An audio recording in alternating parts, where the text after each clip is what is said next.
Sarap nito nasa gitna. Ano kaya ito nasa gitna na to? Ang sarap. Mga beb, dahil 5 months na si Kaide, may bago ng Red Ribbon, yung Supreme Chocolate Caramel Dedication Cake. So, 599 siya. So, try natin. Tingnan natin, oh. Ang ganda ng pagkakano nyo. Dali, bisa natin. Iyak ka si baby. Yan, so, ayun siya. Yan, ganyan yung loob niya. Ganyan din chocolate. Tingnan na natin. First bite. Thank you, Lord. Kampay.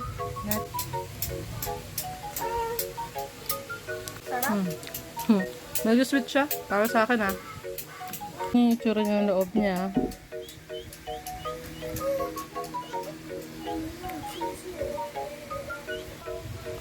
Cindy. Cream delicious. Sorry. Masarap naman siya, pero para sa akin siguro. Masyado siyang sweet. Para sa akin. I like sweet. Sa lasa yung caramel, rate? Rate. 7. 7. 7. 6.5.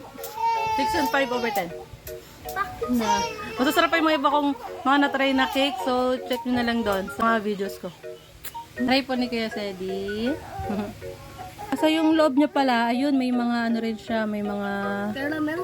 Iba yung texture pala ng ano niya. So, ganun pa yung loob niya. Chocolate, tas may color ganito. Try. Nasa? Hindi, iyak na si baby buhatin. Right? 10. 10? Talaga. So, chocolate is sweet. Perfect.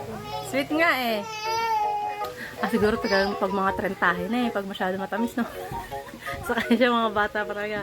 So, okay naman ito. Magugustuhan ito ng mga bata. Yun lang. Bye! Ay, wait lang. Natikman mo yung pinaka-feeling niya. Masarap yung pinaka-feeling. Yan. Kasi kanina puro ano lang natin. Ito. Yan. Ito. Yan na yung pinaka-ano na to. Ang sarap yung gitna. Hindi siya masyado matamis. Yung matamis yung unang kain, yung pinakagilid. Pero yung gitna, pag nasa gitna na kayo, masarap. Masarap. 9 na. 9 over 10. Yung una, 6 talaga. Ang tamis eh. Pero ito, okay na siya. Ito. Yan o. So, sarap nito nasa gitna. Ano kaya ito nasa gitna na to? Ang sarap. So, sarap. Abay, o nga no? Yeah, so good. Here's water, man. Sweet yung gitna no? Ang sarap yung gitna.